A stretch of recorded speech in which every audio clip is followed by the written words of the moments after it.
So ஆடியன்ஸ்னுடைய level எந்த அளவுக்கு தெரிஞ்சிருப்பாங்கங்கிறது எனக்கு டவுட்டா இருந்ததுனால நான் அது வந்து ஒரு பேசிக் ப்ரைமரா பண்ணியிருக்கேன். நீங்க if you are interested we can do a detail session on how to go, because machine learning, artificial intelligence, deep learning நிறைய இருக்குது இதுல. நான் வந்து ஒரு 20 மினிட்ஸுக்கு just I'm going to give you என்னென்ன கேஸ் ஸ்டடிஸ் எப்படி இருக்கு, ஏன் இது வந்து இம்பார்ட்டன்ட் நமக்கு அப்படிங்கறதான் பண்ண போறேன். இன்னைக்கு என்ன கவர் பண்ண போறேன் அப்படின்னா, மெஷின் லேர்னிங்னா என்ன, இப்ப ஏன் அதை பத்தி ரொம்ப அடிக்கடி எல்லாரும் பேசிட்டு இருக்காங்க, பிராக்டிக்கல் கேஸ் ஸ்டடி எப்படி இது யூஸ் ஆகுது, நமக்கு ஒரு மனுஷனோட வாழ்க்கைய தரம் உயர்த்துறதுக்கு எப்படி இது யூஸ் ஆகுது, அண்ட் ஏன் இது வந்து நமக்கு இம்பார்ட்டன்ட், அண்ட் இன்ட்ரெஸ்ட் இருக்கிறவங்களுக்கு என்னென்ன ஃபியூச்சர் படிக்கலாம் அப்படிங்கறத பத்தி ஒரு 2-3 ரெஃபரன்சஸ் கொடுத்துட்டு கொஸ்டின் ஆன்சர் செஷனுக்கு போலான் இருக்கேன். இதுதான் அஜெண்டா. ஸோ ஃபர்ஸ்ட் ஒரு 2 இது கேட்குறேன். சில ஹார்ட் ஹிட்டிங் ஃபேக்ட்ஸ் நமக்கு தெரியணும்.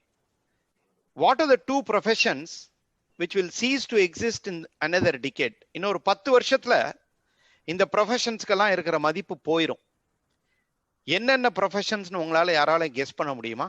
if somebody can unmute and say what are the 2 professions, it will be good. நான் டாப் 2 ப்ரொஃபஷன்ஸ் கேட்குறேன்.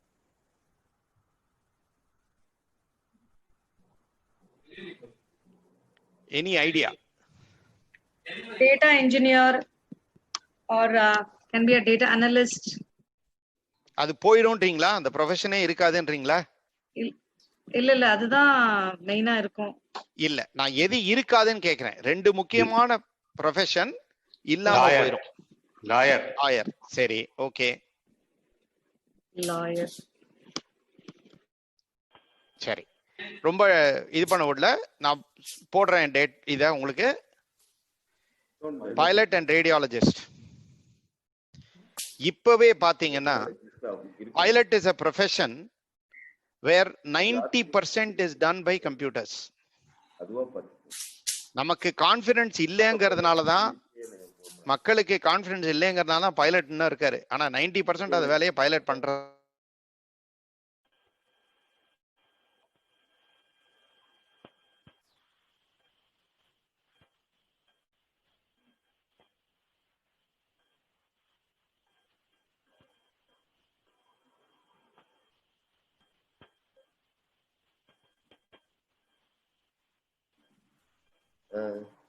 Sir, Totadri sir, sir, unmute yourself, sir. Sir, no audio. Can you hear me now? இப்ப கேக்குதா? Okay, sir. So pilot and radiologist இந்த 2 profession வந்து இன்னொரு 10 வருஷத்துல you will see that it will go down. நிறைய ரேடியாலஜிஸ்டும் கேட்டுட்டு இருக்காங்க என் ஸ்பீச்சை. ஸோ அவங்களுக்கு வந்து இது வந்து கொஞ்சம் ஷாக்கா இருக்கும், but it is a fact. ஏன் அப்படிங்கிறத பார்ப்போம். அடுத்த பாயிண்ட் பாருங்க. இப்ப நான் சொல்றேன், what percentage of people will use machine learning in the next decade? அடுத்த 10 வருஷத்துல மெஷின் லேர்னிங் யார் யார் யூஸ் பண்ண போறாங்க அப்படின்னு நீங்க பாத்தீங்கன்னா, கிட்டத்தட்ட 70% of all the applications which you are using will use machine learning, artificial intelligence in the next decade. இது வந்து it is a very hard hitting fact. ஏன்னு கேட்டீங்கன்னா, நம்ம எது பண்ணணும்னு நினைக்கிறோமோ அதை கம்ப்யூட்டரே பாதிக்கு மேல பண்ண போகுது கொஞ்ச நாள்ல. we will also see later ஏன் இவ்வளவு நாள் இது இல்ல அப்படிங்கறதும் உங்களுக்கு தோணும். அண்ட் இதுதான் அடுத்த இம்பார்ட்டன்ட் திங். ஃபோர்ப்ஸ் ரிசர்ச் பண்ணி பண்ணதுல யாரு வந்து 2030ல ஆர்டிஃபிஷியல் இன்டெலிஜென்ஸ் வேர்ல்ட லீட் பண்றாலோ அவங்க தான் வேர்ல்ட ரூல் பண்ண போறாங்க. this is a very profound statement which is coming into picture, that who leads the world in AI in 2030 will rule the world. இது ஏங்கிறதையும் பார்ப்போம் பின்னாடி. so this is just to start off so that you can understand why machine learning is so important in the current circumstances. so machine learning na enna? Machine learning is nothing but the study of a computer algorithms that improvises automatically through experience. so computer தானா கத்துக்கிட்டு தானா பண்ணும். machine learning involves computer discovering how they can perform something without being explicitly told to do so or programmed to do so.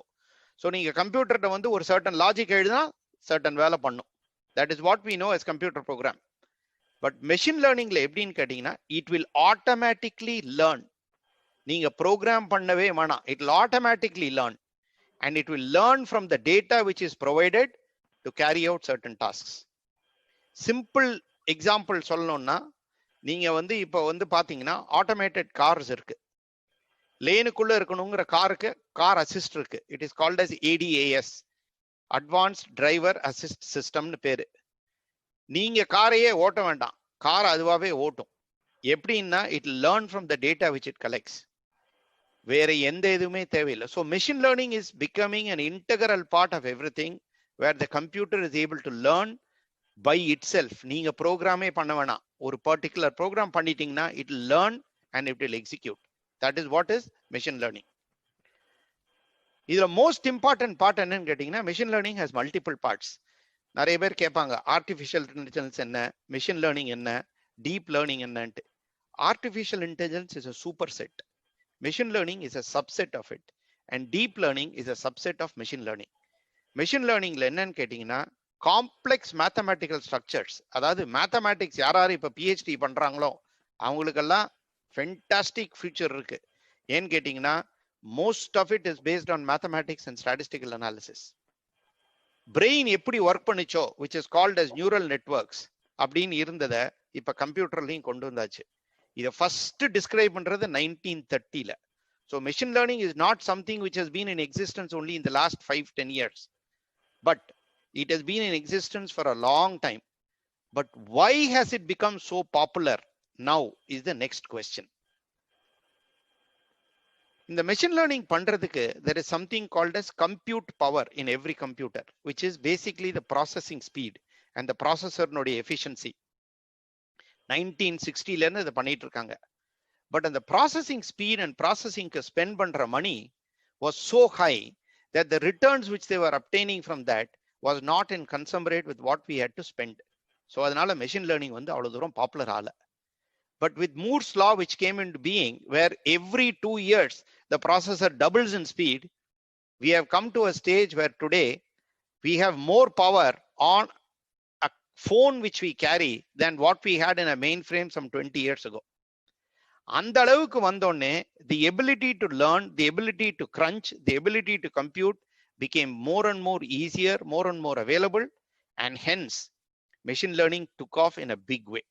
இதனாலதான் machine learning in the last 5 yearsல நீங்க பாத்தீங்கன்னா யாரை பார்த்தாலும் machine learning, artificial intelligence பத்தி தான் பேசுவாங்க. Computer சயின்ஸ்ல இருக்கிறவங்க எல்லார்ட்ட கேட்டீங்கனாலும் நான் machine learning ப்ராஜெக்ட் பண்ணிட்டு இருக்கேன், artificial intelligenceல பண்றேன்னு தான் சொல்லுவாங்க. ஏன்னா it has become so easy. இப்ப we'll go to a practical example. இந்த படத்துல இருக்கிறது என்னன்னு உங்களுக்கு தெரியுமா? Can anybody guess what is in this picture?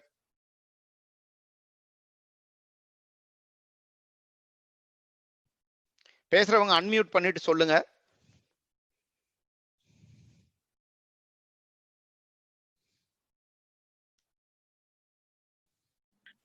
Room temperature. Absolutely, it is a room temperature, correct. AC, air conditioning to set. Air conditioning is set to this, but why this picture? ஏன் இந்த படத்தை போட்டிருக்கேன்? It is a knob. This may be the knob or something. Mechanically, it was done maybe once upon a time. Okay, you are getting there closer. சரி, நானே continue பண்றேன் உங்களுக்கு. This is a self-learning temperature controller. This is available in most of the houses in the Western countries right now. What does it do? நீங்க வந்து எந்த டயத் of the டேல எந்த சீசன்ல எவ்வளவு டெம்பரேச்சர் செட் பண்ணிருக்கீங்கிறத it will automatically learn. And after that, after 3 months or 4 months, it will set the temperature of the house to what you had set for some time. It will observe your pattern based on the data it collected. It automatically sets itself. What does this do? It helps save energy. It helps save money. Example சொல்றேன் கேளுங்க. ஒரு 6 மாசம் முன்னாடி எங்க வீட்ல இதை install பண்ணேன். I was paying close to about $130 a month for my bill. Today I am paying $55. 6 மாசத்துக்குள்ள the equipment has saved more than the money which I spent on it. Just to give an example, this is a form of machine learning.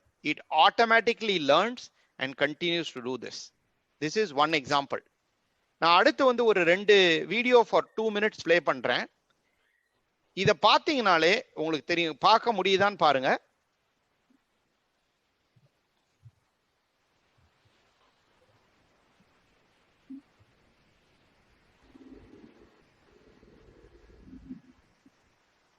கேக்குதா எல்லாருக்கும்?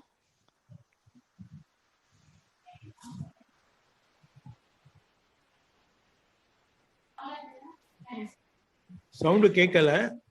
Audio is not there. Audio is not there. Audio is not there. கேக்குதா இல்லையா? இல்ல audio கேக்கல. நீங்க அது share சவுண்ட்னு ஒன்னு இருக்கும், அது பண்ணுங்க. அது ஷேர் பண்ணதுக்கு முன்னாடி ஒரு நிமிஷம் இருங்க. ஷேர் ஸ்கிரீனுக்கு முன்னால அந்த இத பண்ணிட்டா சரியா இருக்கும். Trying to do that. Stop share பண்ணிட்டு நியூவா ஷேர் பண்ணுங்க. அப்போ வந்து you just click on that share sound. Okay.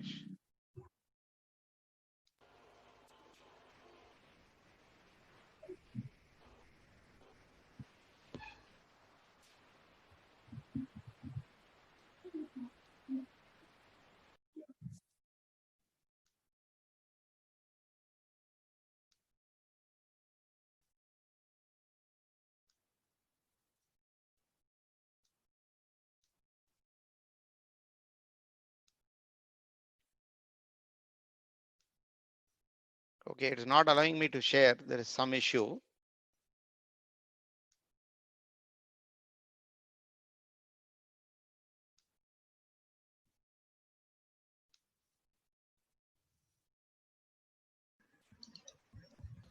Excuse me, you have to first download the video, then share.